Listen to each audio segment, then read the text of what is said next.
You know, I can truly say this is probably one of the few press conferences where I've been happy to come in this room, happy to be a part of this press conference. Typically, there's always some gloom and doom and hopeful, but I'm very grateful to be a part of this press conference. Everybody's here is going to be participating. Great. Again, good morning. Welcome to the Forsyth County Sheriff's Office. I want to welcome you all for being here. I think it's an exciting time. First of all, I want to acknowledge our partners. I want to thank Freeze Memorial, Moravian Church, Russ May. I want to thank the Foundation 34, Ms. Fry. I want to thank the Tribe Restorative Justice. I want to thank the 20th Inc. and Winston-Salem Twin City Host Lions Club. I want to thank the Mayor's Office. I want to thank ESR. There's probably some names that I've probably forgotten. I want to thank the County Manager's Office. I want to thank my partner in crime prevention. There he is, Chief Penn. I want to thank all of you all. I want to thank this entire community, because so many times when we talk about transforming community, there has to be participation. And I think that what we have today is participation from all of us that's going to bring about the transformation that we hope for. So I'm excited about that. So basically I want to just give you an overview, and then I'm going to turn the mic over to Chief Penn. So basically all these partners that we have named have come together to talk about how can we change the trajectory, how can we help the community, how can we help the youth in this community. So this summer, we're going to be doing a program which I'm very proud of, that will be giving a stipend to the participants of $100 a week. It won't be coming out of anybody's budget, county budget, city budget. I know money has been approved, so I won't throw any numbers off. It's money that has been raised from various foundations, various participants in this community. And it's going to be a program that's going to enhance our young juveniles to be better, to reach their full potentials.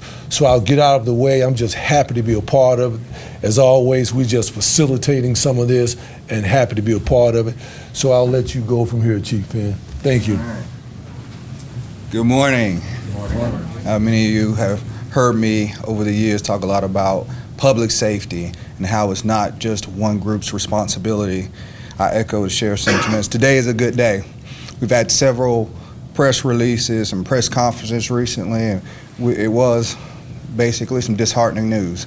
This is different. This speaks to partnerships.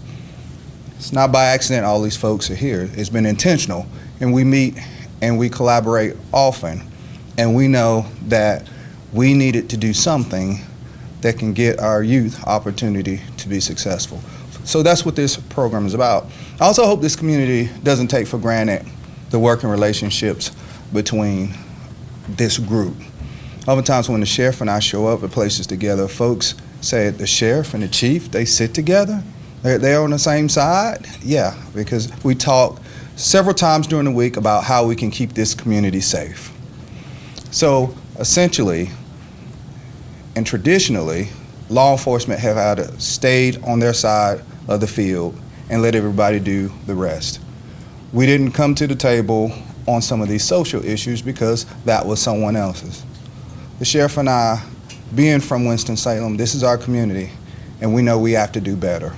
So that's what this program is about, providing resources to our youth and their families to ensure that they have a safer and transformative life. Oftentimes, because law enforcement is standing up here, we tend to believe you're doing this to keep kids out of trouble. But that's just such a low bar.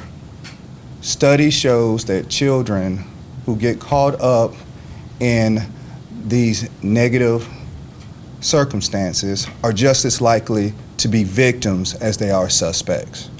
So that's why we're here today, to tell our community, to tell our youth, we love them and we're here for them.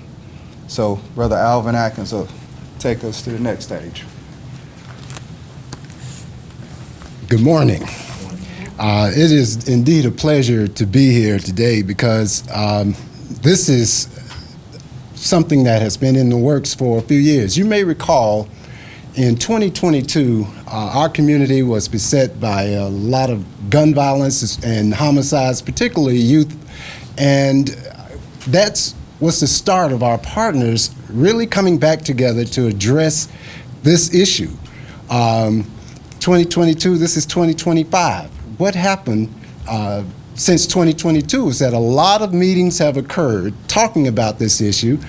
There's someone who told us we don't need to replicate or duplicate things that are already been working, but we needed to find a way to collaborate and to really focus on utilizing data to drive our strategies.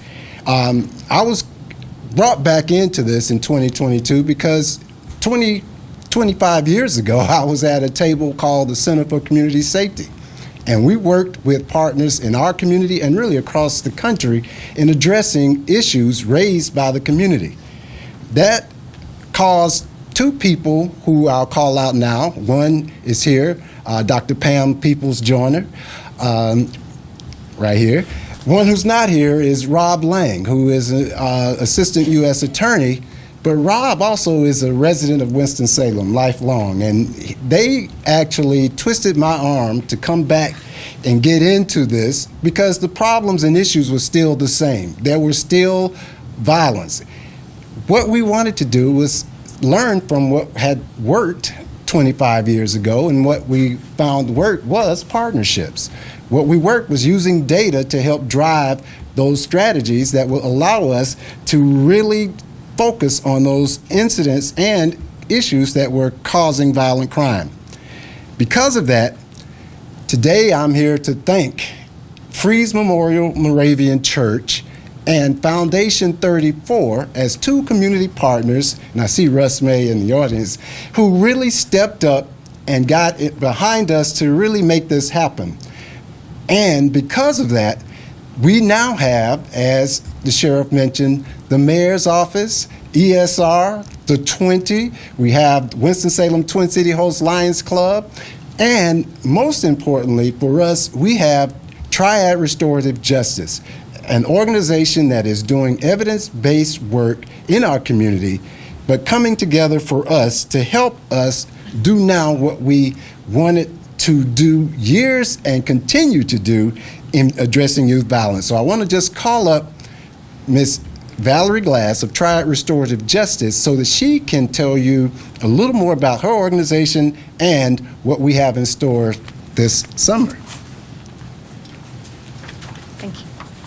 Good morning. Thank you, Sheriff Kimbrough and Chief Penn, and Alvin Atkinson for this opportunity to be here today, and all of our other community partners that are working on this. At Triad Restorative Justice, we believe in the power of the community, and we also believe in the strength that lies within each young person, even when that strength may be hidden behind challenging circumstances and difficult behaviors. As a Juvenile Crime Prevention Council-funded organization, we provide evidence-based programs that don't just respond to crime, but work to prevent it by building skills, relationships, and trust. For the past 6 years, we've worked closely with youth and families in our community, many of whom have been impacted by trauma, systemic inequities, and the everyday stressors of growing up in difficult situations. What we've learned is this: when you give young people the chance to be heard and to be seen and to be supported, they find their strength and resilience. They step up and they start to build a better future for themselves. This summer, through this innovative program, a collaboration with the Sheriff's Office, the Police Department, and the Department of Juvenile Justice, and a team of community partners, we're launching a program called STARS. STARS will offer structured, meaningful activities that help the youth build life skills, to develop better strategies for anger management and conflict resolution, to explore their potential, and to connect with mentors who see their worth. This isn't a program that's just about keeping youth off the streets. It's about helping them shine. It's not about behavior. It's about connection, opportunity, and hope. Thank you to our partners for investing in a solution that lifts everyone.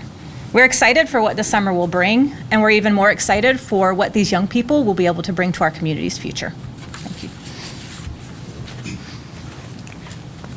Now, I mentioned Foundation 34, and many of you know some about who they are and what they do, but I'm going to let the sheriff come back and talk about that, because that foundation really is creating a foundation for us to really do more and to do it in a way that can be sustained, because this is not about just a summer program. This is about something that can start and continue with these families, with others who may need this kind of support.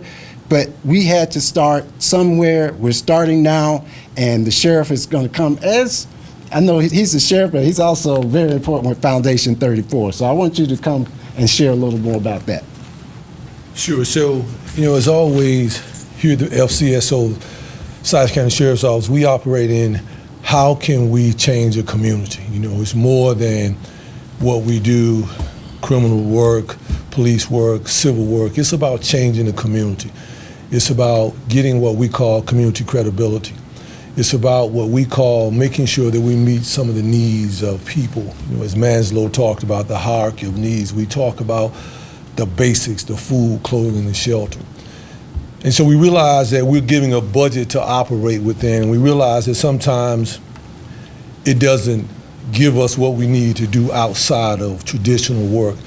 So years ago, we created what was called Foundation 34, which is separate from the Sheriff's Office. Foundation 34 is its own entity that operates in how can we help the community, whether it's summer programs, whether it's programs like the STARS program, whether it's officers' house or deputy house burned down, how can we help restore them to somewhat as normal?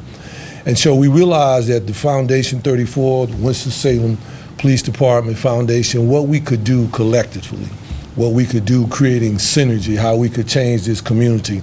And so we started looking at various programs, juvenile justice, Dr. Pam People Joiners, a lot of different people coming together, putting minds together, changing the community.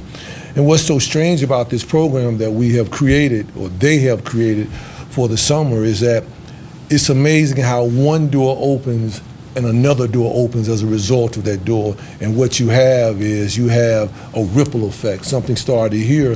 And so when we started talking about the STARS program, we got a call from ESR, Fred Bazemore, and he was talking about the things that they do there.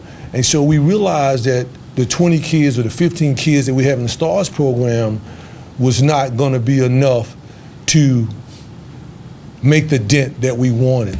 And so as a result of that, through collaboration, conversation, we decided that we would create another space. So there's going to be one operation going on another part of the city, on the south side. And so we were looking for spaces. So with the blessings of the county manager and the sheriff's office, we're going to use a room here, and we're going to use one of our SROs 4 hours a day to make sure that things are floating smoothly, to make sure everything is happening. So we're going to use one of the rooms here in the building for 4 hours a day, and we're going to partner with North Carolina Health Partners. We're going to partner with ESR, and we're going to duplicate some of the same things that are happening in the STARS program. We're going to give the kids a stipend as well, basically the same thing, and we're also going to give them financial literacy. The thing that I love about the STARS program, the things that I love about the North Carolina Health Partners is we're going to take the whole family in ESR, involve the entire family, as some of the programs that they have, self-actualization, reaching your best potential, first-time home buyers, bringing the whole family together for whatever they need. And so I'm excited about this summer. I'm excited about it. And it's just another way of saying that we love our community. The Bible says, what you've done to the least of them, you've done unto me. And so our plan is to see what we can do to change this entire community. So I'm excited about the spin-off from this. I applaud you all for having the bandwidth to produce this, because we took a page from that and we want to be a part of it. Thank you, Ms. Fry, North Carolina Health Partners, my brother Second Chance. And I got to leave you with the contact information, because the Sheriff's Office is going to have a little bit of involvement, not much. The only involvement we're going to have so far is making sure that our children are safe while they're at these locations, and we're going to give space here 4 hours a day. So for this second phase of it, I'm going to give you an email and I'm going to give you a number. They will do the intake process to vet the next 20 kids and families that will be a part of it. It will be done at ESR, but I will give you the information, contact, so that way, if you're interested, you can contact them directly. The phone number is 980-207-4241. That's 980-207-4241. 3207-4241.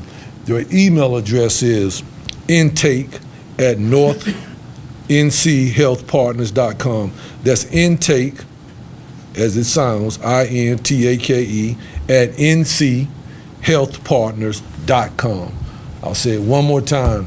That's intake, INTAKE, at nchealthpartners, that's plural with the S.com. So you can contact them and ESR, and they will vet the next group that will start on July the 7th. From my understanding, there's a 6-week program that you all are starting on June the 23rd, and it'll run 6 weeks. We're going to educate the kids on financial literacy, the families, and so I'm excited about this. So with that being said, I want to thank you all for coming. I want to thank the partnership. I can't thank you all enough, and that's one of the things that I love about this community. We always come together to address issues. We may not always agree, but we always agree that we value our children. Any questions you all have? I got time for maybe 3-4 questions, and then we're going to, yes, sir, my man. Thank you for your time today, everyone. I do have one question. You're saying that you're targeting kids in this. I'm kind of curious, what's the age range? Are we talking from, like, I don't know, 5 until 18 or something along those lines? Actually, we're starting with STARS is really youth who've been recommended by the Department of Juvenile Justice, which typically is about 10 to 17 or 18, depending upon when that birth takes and or when they are actually a part of the DJJ system. But that range is what we're looking at in the STARS program. And I will say these are youth that have been recommended because they have had challenges in their lives thus far. And we know that, in church they have the 20-80 rule. 20 folks do all the work and 80. Well, this strategy is a 20 who are more likely to be involved in violent crime. And that's what we've done. But as the sheriff has mentioned, we know that 80 still needs some help too. And we believe this program, that this spinoff that is done, is right there that could be of value to those youth as well. So what he's saying is that they have already identified the kids that are going to be in the STARS program. They already have identified those kids from the juvenile justice. What we looked at and said, how can we help and be a force multiplier? So we're opening up the doors for 20 more kids in partnership with ESR, North Carolina Health Partners, Brother Second Chance, and I'm sure that the County Manager's Office through Foundation 34, we're going to work this partnership in here together to assist with vetting this second 20 kids. So there's 2 different things you got working. Yes. So it's a total of 40 kids? That's what it'll be. It's a spin-off? Yes. What's your total budget for this, and which agencies are contributing to that? So I can tell you the budget part, none of the agencies, the sheriff's office is not contributing to that. Foundation 34 is contributing, ESR is contributing. What's a number on that? So I think the number was 6,000 for ours, 6,000 for this one, for the one that's starting on the 7th. And we accept donations if you like to contribute. Right, and Sheriff, working with our partners, with, as I said, Freeze Moravian Memorial Church actually gave us the opportunity to work with Triad Restorative Justice. And in doing so, we've leveraged resources and really reduced our budget to around $36,000 for what STARS is doing on the shoestring. But again, that budget number is misleading because we're not just talking about a summer program. We're talking about something that's going to last really for as long as we need to provide this kind of services. And so as the sheriff said, donation. We're not, I see our county manager, we're not looking to the government on this right now, but we do want our governmental systems to see what's being done because those systems do get support. And if we can get our DSS and our mental health and the others that are there to really utilize their budgets and their funding to support those youth who the data has indicated, hey, they're the ones we need to really come and provide services for. So we're getting it started, but the number and budget, this could be an ongoing activity for our community. I just want to make one clarification. My accountant told me that the $6,000 was basically what we're going to be paying the kids on the end of $6,000, but the total budget for what we're running was $29,500. But I want you don't get caught up on $29,500, right? That's a small price to pay for changing that number of kids' lives. I mean, some companies will spend that on a lunching or bringing someone in to speak, but we're talking about changing kids' lives forever. That's a small price to give to this community. Yes. Are you open to partnerships so they can Of course, help you of course, and be of course. part of the project? We're And- always. Go ahead. Okay. No, you got me excited when you said partnership. Yeah, yeah. I'm assuming others would be happy to join this initiative. My second question would be, have you have any good outcomes for these kind of projects somewhere else, or this is a pilot program, or it's a new program? So what I can tell you is that we have been running a mentoring program for 2 years. I joke a lot, but I have a wonderful county manager. She has allowed us to do some things here in the building. Every Saturday morning, we've been working with about 15 kids.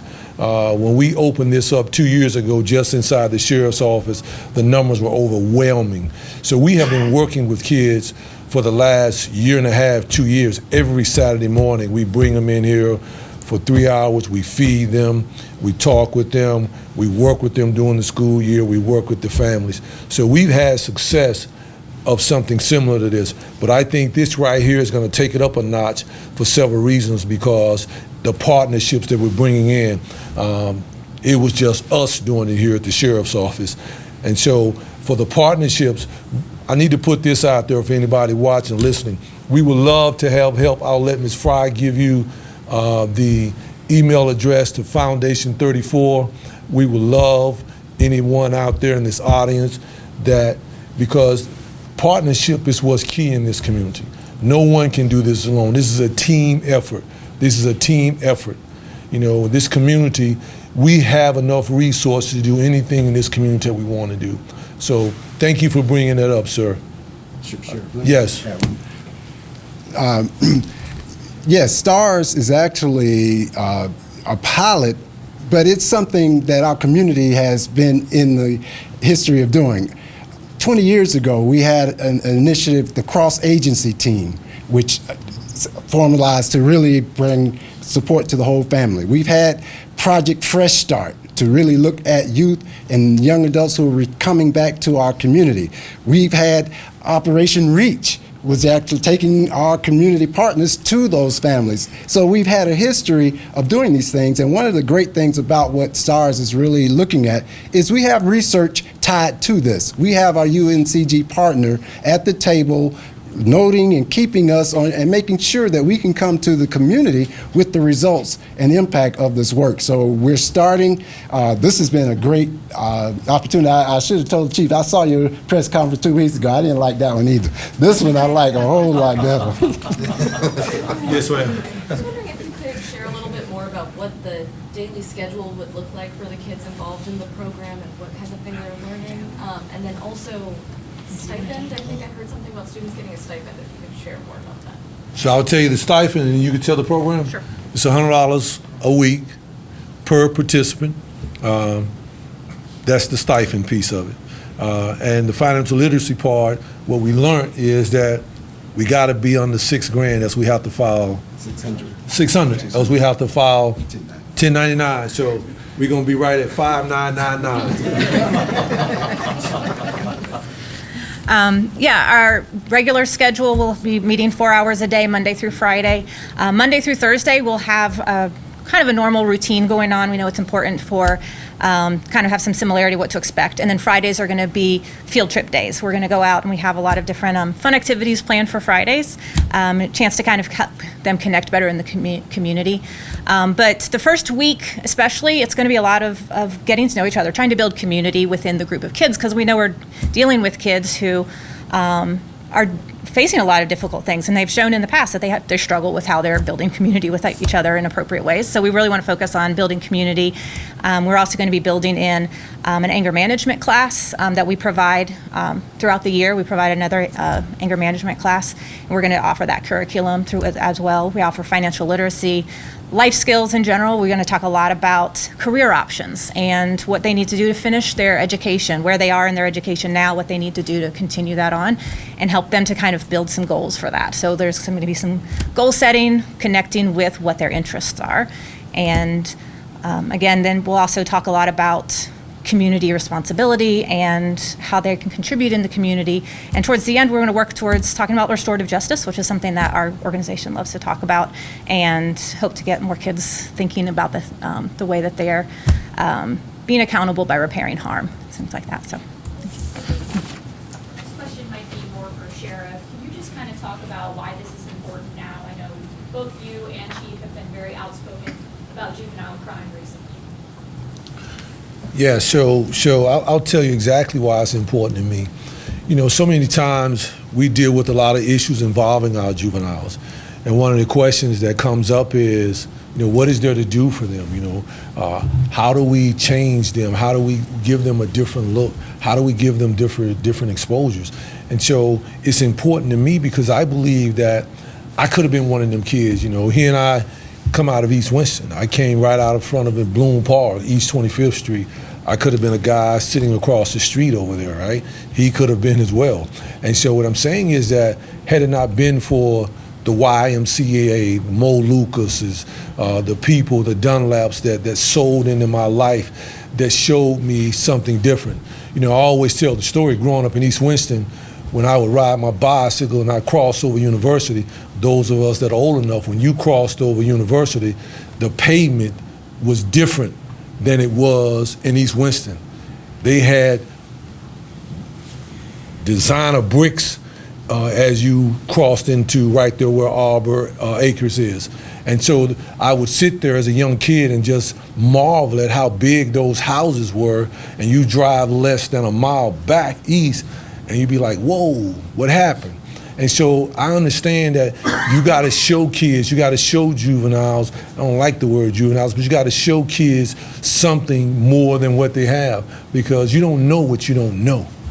And you don't know what you ain't seen. And to show them and to give them some type of motivation. So to me, I'm excited about this. I'm actually going to make a donation myself because I think that this one right here can change lives. And even though we're talking about 2 locations, we have the ability to do this in more than just 2 locations, but it's going to take funding. Everything comes back down to funding. We're not going to be here forever. So we need to lay down the foundation for the next chief of police and next sheriff to come and take us to the next level. The next chief of police can come from East Winston. The next chief of police could be born in Rolling Hills like I was. And all we need to do is create an environment where they can flourish. That's why it's important. Got time for 2 more questions. We're going to call it a day. How diverse is the group of the kids that you have or you're gonna get? For STARS, we know now that we have all of them so far are males, and we think we're going to have males. We have the majority are Hispanic, so we don't have any white youth as of yet in that number, but we do have Hispanic and African American males that are, and that's really been where a lot of the need and challenges are. And so, and I don't want us to forget, we're talking about the whole family. When we had an open house, we had the parents come with the students, with the youth, to actually see what their needs are and how we can meet that. And that is also going to be mirrored by the program here at the Sheriff's Office. And I was just reminded, I do need to acknowledge 2 partners. Courtney James, transportation is being provided for our youth. And also, again, Russ May with Freeze Memorial Moravian Church. I can't say enough about them and that good spaghetti dinner that they had for us like a couple of months ago. But so that's it. And as far as donations, I would like Susan Fry, you all know Susan, but Susan's going to give the information how others can support and give to this. And please do give, just as the sheriff is going to give to support us. Okay, thank you for coming today. The Foundation 34 Inc. Has a website where you can donate online, but also you can mail a check, 153 Warwick Place in Advance, North Carolina, 27006. The address is on the website. Or you can email me, Susan Fry, Frye, 71 @gmail.com. And I hope I get a lot of response from this because money does make things happen. So thank you very much. Got time for one more question? Just clerk. Sir, Go one more ahead. thing. I do want, we have not given enough credit to the Department of Juvenile Justice and for stepping up and making this happen. And we do have the Chief Court Counselor of DJJ in our audience. And I just want to acknowledge and thank you for really making this possible for our community to take this step. Thanks, Dan. Yes, one more question, last question, but I just want to follow up on what you said about the makeup. The makeup for the program that we're starting in July, we don't know the makeup as of yet. That'll be based on the registration that they get at ESR. But what I can tell you, it'll be all males. We will not be mixing females and males together. So I just wanted to clarify that one. Yes, sir, then we're going to go to the House. What's the retention rate for what STARS has done so far? I mean, have you had a lot of dropouts, or how do you keep that from happening? STARS is a pilot. It has not. But I mean, what's your strategy for keeping kids from? Well, one of the things we know is by looking at the research, if we can keep these youth from reoffending or doing any other issue to be brought into the system, we will have measured some success. Right now, the main thing for us is we know we have youth who want to be a part of STARS. We know that there are youth who want to be a part of this other program. So now we have to meet that need, but we don't have the results. It is a pilot program. And I can tell you how we've measured the program that we've run for the last 2 years. We've measured our success by the lack of discipline that child has not been going back and forth to the office, the number of times that he has not been placed out of school, the number of times that we have not gotten phone calls from the parents. We've also measured success on when they came into our programs, what their grades were and what they were at the end of the year. And also the way we're going to measure it is that each kid that came into our program, we assigned someone with them during the course of the week that they could reach out to, someone that would check on them, someone that went by their houses and sat with them and talked with them, that went to the Meadowlarks, they went to the Jeffersons, they went to the Wiley middle schools. And so I think that those are things that you may not be able to measure sometimes when you look at raw data, but I can assure you the parent who says, I didn't have to go to the schoolhouse, my child didn't cuss me out this week, my child grades are improving, my child is starting to recite some of the things that I hear you all say. I've read my child's journal that he's keeping, and he's using words that I've never heard him use before. So to me, that is an improvement. That's a beginning, because what you're doing is you're unpacking a lot of things that kids have dealt with, a lot of ACE factors, right? And what we have found out, and we have affirmed it to be true, is that sometimes kids are who they have to be rather than who they want to be. They're who they have to be in order to survive in the environments that they're surviving in. I want to thank you all for being here. I love you all for being here. I thank all of my partners, all of you for being here. Let's do this together. Those of you that are going to see these, we look forward to your donation. As always, thank you so much, and we love you. Thank you.